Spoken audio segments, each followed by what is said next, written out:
¿Qué tal? ¿Cómo le va? Sea muy bienvenida y muy bienvenido a otro programa especial, Descifrando el Coronavirus. Si sacamos cuenta, ya hace más de un año que no hay clases presenciales en la mayoría de los países. Niños, adolescentes y universitarios en su mayoría no han logrado acostumbrarse a las clases online o por televisión. Los más pequeñines son los que más la han sufrido. Urge regresar a clases presenciales. ¿Cuándo es el momento adecuado? De esto y más hablaremos hoy con una psicóloga y con un epidemiólogo, quienes están aquí conmigo, y les doy la bienvenida. Es el doctor Rufino Luna, epidemiólogo, y la doctora Carmen Cárdenas, quien es consultora en psicología positiva. Muy bienvenidos, doctor Rufino, doctora Carmen, por estar aquí con nosotros. Vamos a tratar de hacer un programa diferente porque por primera vez tenemos a dos invitados y dos destacados especialistas, lo cual me gusta muchísimo tenerlos acá. Y voy a empezar con usted, doctor. La primera pregunta, doctor Rufino Luna Gordillo, ¿era necesario este encierro al que nos ha obligado la pandemia? Sí, es una medida necesaria. Forma parte de lo que se necesita hacer para contener una epidemia. Generalmente, en este caso, por ejemplo, todos somos susceptibles. Al ser susceptibles, si estamos expuestos, es decir, si estamos en contacto con la población, con la gente, el riesgo es que nos vamos a contagiar, ¿sí? Pero si nos reservamos en nuestras casas, ese riesgo disminuye porque ya no estamos expuestos. Seguimos siendo susceptibles, pero la exposición ya no se lleva a cabo. Entonces, ¿ese encierro debe terminar cuándo? ¿Cuando se dé la inmunidad de Ato o cuándo?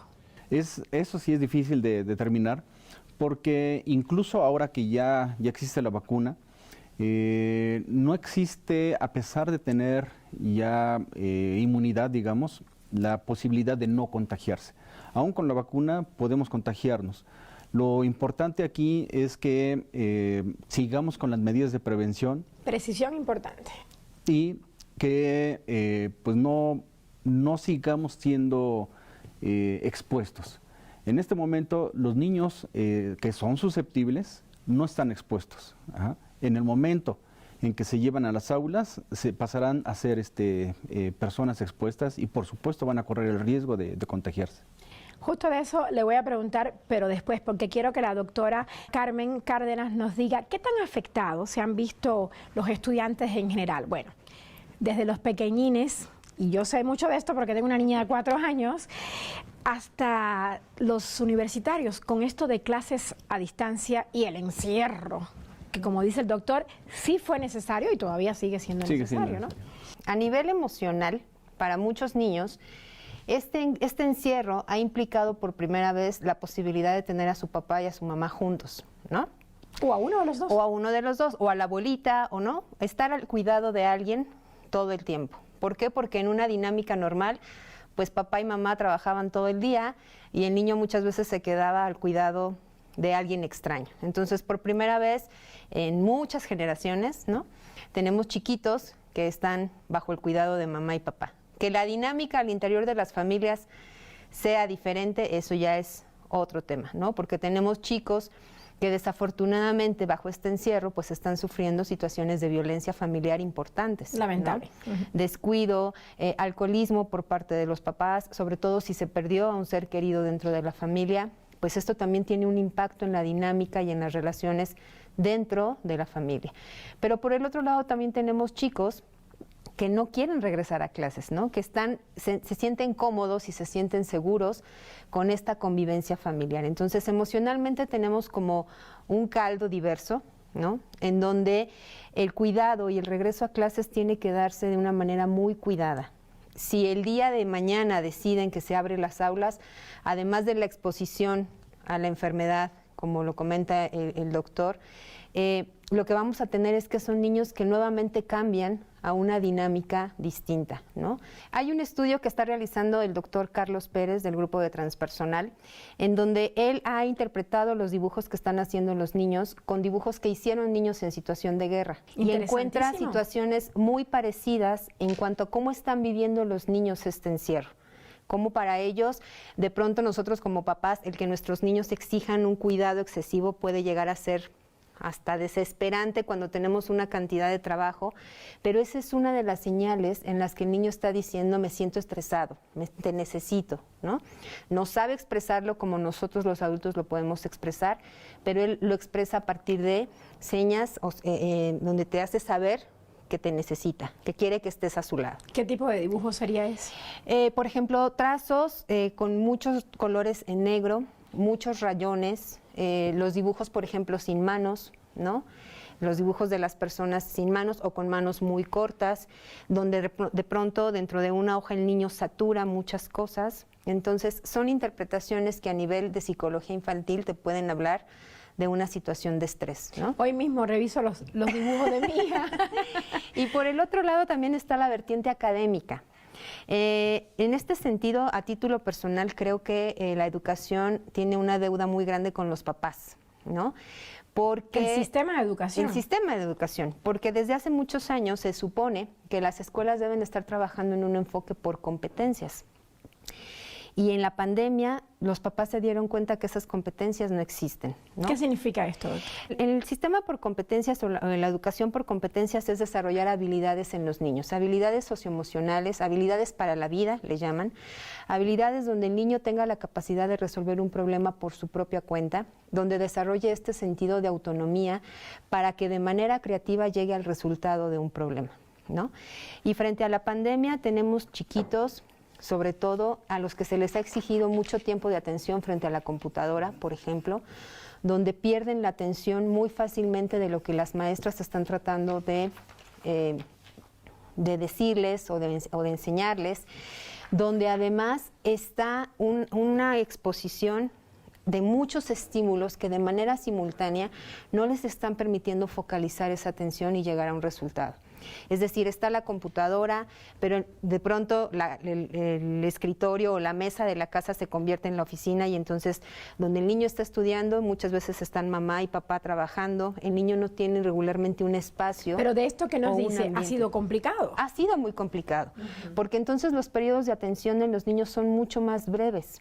Y académicamente también ha repercutido en que hubo una ruptura en el proceso, es decir, los niños de un día para otro se mandaron a su casa, entonces hubo una ruptura tajante en el proceso. Sí, fue de tajo. Fue de tajo, ¿no? Y entonces los maestros han tratado y han procurado darle continuidad a estos aprendizajes, pero es difícil. Es difícil cuando el ambiente donde el niño está estudiando no está hecho para generar este aprendizaje y además donde los niños están sometidos a muchos estímulos. Vamos a ir a otra cosa que también es difícil. A pesar de estas medidas donde el encierro ha sido muy importante, como usted bien lo explicaba, han habido muchas muertes y muchos contagios de niños. O sea, no, la mortalidad infantil de niños no es alta, pero sí ha existido, es lo que quiero decir. ¿Qué no hicimos bien? No sabíamos cómo afectaba a los niños. Ahora sabemos que incluso puede producir enfermedades tan graves como el síndrome de Kawasaki, en fin, otros. En el Instituto Nacional de Perinatología, por ejemplo, vemos recién nacidos ya infectados con coronavirus y que de pronto empiezan a tener una evolución diferente, digamos. No nos imaginábamos qué es, les hacemos pruebas y salen positivos a COVID. ¿Y cómo se contagian los niños recién nacidos? ¿De sus mamás? Puede ser que se contagie a través del contacto con la mamá. La otra es que el mismo personal de salud también puede contagiarlos, porque igual el personal de salud entra sin sintomatología y puede atender y estar viendo a los bebés y sin saber que está enfermo, y igual puede contagiar. Y la tercera que ya demostramos en el instituto es que si hay una transmisión de la madre al niño. ¿Por qué vía? La placentaria, la transplacentaria. Encontramos en la placenta, en cordón umbilical, en líquido amniótico, el daño que hace el virus. Interesante, porque al principio se decía que no. Que no. Nosotros ya lo encontramos y hemos documentado en niños antes de 24 horas la positividad a COVID. Después de 24 horas ya consideramos que adquirió la infección en el hospital. Efectivamente hay una constelación de síntomas en los niños, pero hay un dato que leí recientemente y es que los síntomas en los niños pueden aparecer, a diferencia del caso de los adultos, entre 10 y 40 días. De hecho, todavía no conocemos muy bien cómo se comporta el virus en los niños. La presentación clínica es completamente diferente a la que se presenta en los adultos. Algo importante aquí es que no tenemos muy claro el momento en que se pueden infectar los niños. Sabemos que si los papás salen a trabajar, regresan, posiblemente puedan estar infectados y contagien a los niños. No sabemos el momento en el que pudiera suceder esto, por eso es que se está definiendo que ellos pueden tardar un poco más en presentar la sintomatología. Después de esta respuesta, doctor, me queda muy claro que el encierro fue muy necesario y todavía lo es hasta que haya una inmunidad de rebaño. Pero hay un tema que me gustaría conversarlo con la doctora Carmen y es ¿qué tan abandonados se han sentido a lo largo de la pandemia los niños o se sienten hoy en día?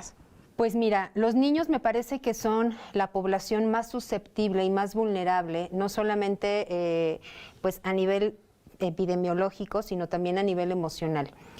Hoy en día, por ejemplo, seguimos viendo una entrada al súper donde los niños no pueden ingresar, ¿no? Entradas, por ejemplo, a los parques que están completamente negadas para ellos, mientras que hay lugares donde los adultos ya se pueden reunir, ¿no? Es decir, ya encontramos bares, ya encontramos cafeterías, ya encontramos centros comerciales, lugares no pueden ir a nada, donde los adultos con ciertas medidas pueden regresar a su vida social, pero los niños no, ¿no?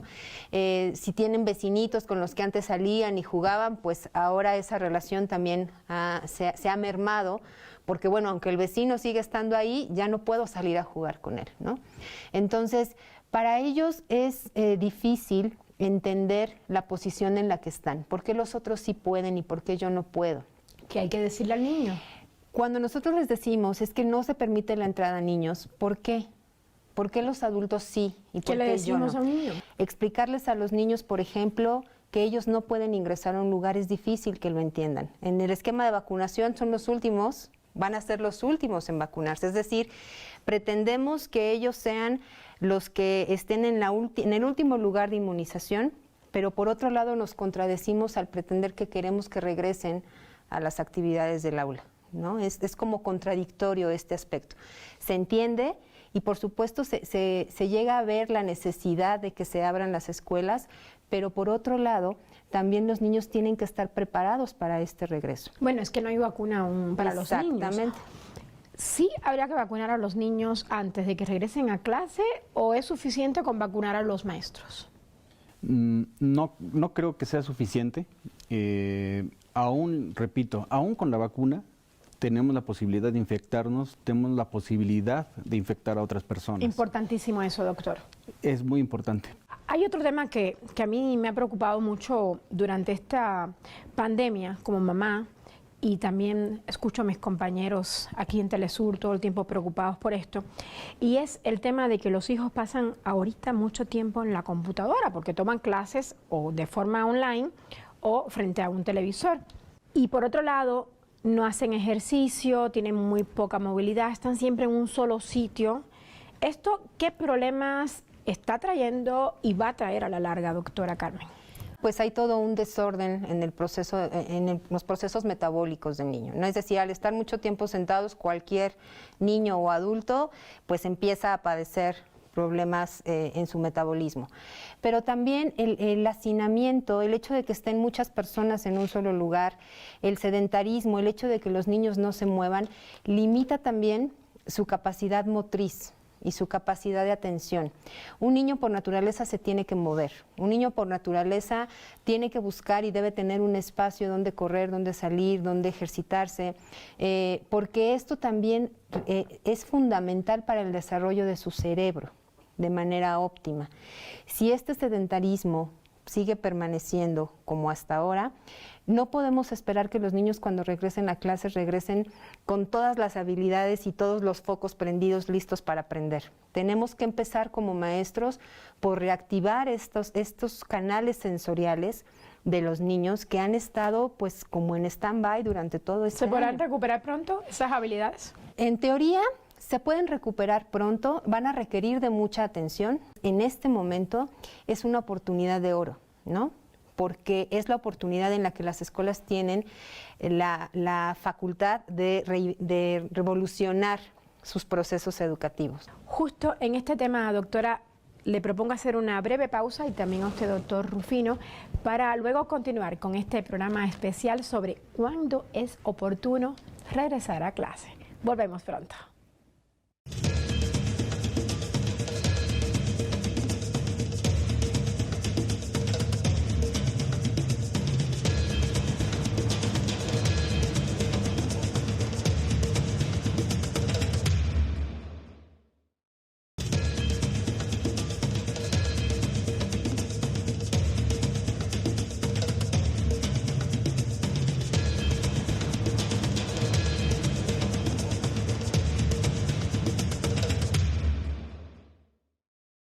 Regresamos, continuamos con nuestro programa especial Descifrando el Coronavirus. Y también especial son nuestros invitados hoy. Estábamos conversando con la psicóloga Carmen Cárdenas y también con el epidemiólogo Rufino Luna.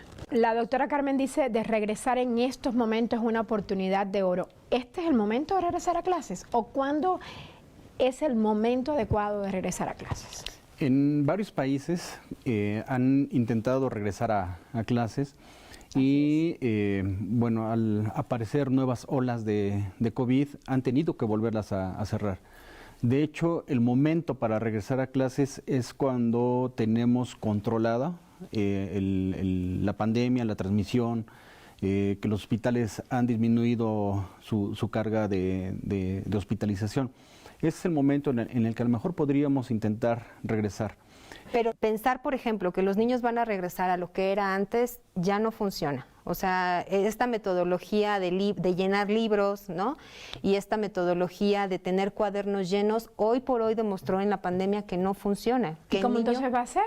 Tenemos que desarrollar habilidades, tenemos que seguir desarrollando sus habilidades tecnológicas, pero también tenemos que seguir apuntalando sobre todo sus habilidades socioemocionales. ¿Por qué? Porque los niños, te repito, van a regresar de muchas maneras. Va a ser como un caldo emocional el que la maestra va a recibir y despegarlos un poco y poco a poco, de manera paulatina, de todo este proceso que ellos vivieron en la pandemia, tiene que ser algo que se haga con mucho cuidado. Ay, doctora, pero ahora me dejó muy preocupada. No van a poder tocar los libros los niños, tampoco van a poder abrazarse, van a tener que estar lejos. Y eso va a implicar para ellos vivir esto?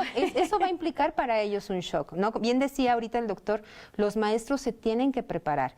Y es aquí en donde te decía, el sistema educativo tiene una oportunidad de oro porque para que estos niños se encuentren bienestar, tenemos que trabajar también en el bienestar de los mismos profesores.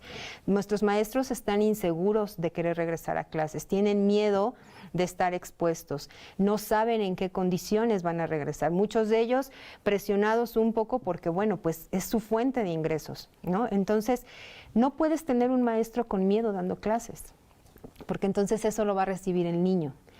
El maestro tiene que estar convencido, seguro, tiene que sentirse protegido. Y los niños tienen que sentir que la escuela es un lugar seguro. Exactamente, y esto tiene que transmitirse después a los niños. Entonces, el proceso para regresar a clases no debe ser inmediato desde mi punto de vista, debe ser un proceso que se tiene que ir trabajando con sumo cuidado en la parte emocional, tanto de los mismos maestros, dirigido, por supuesto, a que los niños cuando regresen a estas escuelas se sientan seguros. ¿Usted coincide con eso? Coincido con ello porque tiene que prepararse el regreso. No puede darse de una forma de mañana regresan. Abrupta. Porque tenemos que preparar infraestructura en las escuelas, tenemos que preparar a los profesores, tenemos que preparar insumos de prevención que se tienen que utilizar y además tenemos que preparar la forma, la organización de las escuelas. Es importantísimo ahora preparar las aulas, los lugares comunes de trabajo en las escuelas para que haya ventilación. Lo mejor que puede hacerse en las aulas o en un lugar educativo es mantener una ventilación adecuada. Con ello, a pesar de que hayan personas que pudieran estar contagiadas y expulsando gotitas de saliva con virus, si hay suficiente ventilación, hay aire cruzado, digamos, la carga del virus va a ser mucho menor. Las posibilidades de transmisión o de infección a otros disminuyen considerablemente. Uno de los primeros pasos que tienen que hacer los niños al entrar a la escuela es lavarse las manos. Importantísimo. Ajá. Y digo, ¿dónde van a lavarse las manos? Un lavado adecuado toma entre 20 y 30 segundos. Una parte importantísima dentro de las medidas de prevención para poder regresar a la escuela es que tanto los profesores, el personal docente, como los niños tienen que utilizar cubrebocas forzosamente. ¿Qué le digo a mi hija para que se ponga el cubreboca y esté todo el tiempo con el cubreboca puesto y no intercambie cubreboca con el amiguito? Porque también he visto hacer eso. Bueno, de entrada tiene que ver que nosotros como adultos generamos el hábito de utilizar el cubrebocas, ¿no? Y que entienda que es algo que por el momento es importante para su seguridad, que lo más importante es su seguridad. Y parte de, como decía el doctor, parte de toda esta preparación que se requiere para el regreso a clases es toda una concientización para los niños, ¿no? De cómo va a ser este regreso, porque a lo mejor vas a volver a ver a tu amiguito, pero no vas a poder abrazarlo. Ese es ¿no? un problema. Y no vas a poder ir a jugar con él como jugabas antes y a intercambiar el lunch y entonces muérdele a mi sándwich y el agüita. Y ahora tú toma de mi agua. Entonces va a implicar una dinámica diferente que que creo es en lo que las escuelas deberían estarse preocupando enfocando ahorita, también. ¿no? Ok, queremos que los niños regresen, vamos a preparar a los niños para un regreso sano y un regreso seguro. ¿Cuánto tiempo necesitan los papás para preparar a sus hijos para el regreso a clases? Mira, depende mucho de la disciplina de cada familia, por supuesto, ¿no? En una familia en donde ya es como riguroso el uso del cubrebocas, el chiquito ya lo entiende, ¿no? Y es más, el chiquito, mamá, me falta mi cubrebocas y se regresa por él. Entonces, donde tenemos que hacer conciencia, o quienes tenemos que hacer conciencia de que este regreso, si se da, se tiene que dar bajo estas pautas y bajo este esquema de seguridad, somos los padres. Revisar qué estamos haciendo. Ok, ¿qué tanto utilizo el cubrebocas? ¿Qué tanto le pido a mi chiquito que se lave las manos? ¿No? ¿Con qué frecuencia voy yo a lavarme las manos y le pido que me acompañe para que entonces cantemos una canción y estemos los 20 segundos lavándonos las manos? Es decir, revisemos como papás qué estamos haciendo al interior, porque si yo quiero que mi hijo regrese en septiembre, quien se tiene que asegurar de que él tenga estos hábitos para protegerse a sí mismo soy yo como papá, no es la escuela. Un usuario de la red @Telesur TV pregunta si las nuevas reglas que van a vivir en la escuela los niños cuando regresen a clases van a ser su nueva normalidad y por qué tiempo y qué tan sano es eso, porque va a cambiar todo o mucho. El doctor ya lo describió. Exacto. ¿Por qué tiempo? No lo sabemos. No sabemos cuánto tiempo más va a durar la pandemia. Sería muy riesgoso decir en un año vamos a vivir sin el coronavirus. Pero la realidad es que el coronavirus nos vino a enseñar que va a haber cambios, ¿no? Y que en la vida hay cambios que son drásticos y que tenemos que estar preparados para esos cambios. Parte de esta nueva normalidad implicó para nosotros como adultos y para nuestros niños desarrollar también un sentido de resiliencia que es importante en la vida y que va a ser importante en su vida como adultos. Entonces, no hay que descuidar, o sea, no todo lo que pasó dentro de la pandemia fue tan malo, ¿no? Nos obligó también a voltear a ver estos aspectos importantes de cómo nos sentimos y cómo nos estamos desarrollando. Esta nueva normalidad, pues ya no es tan nueva.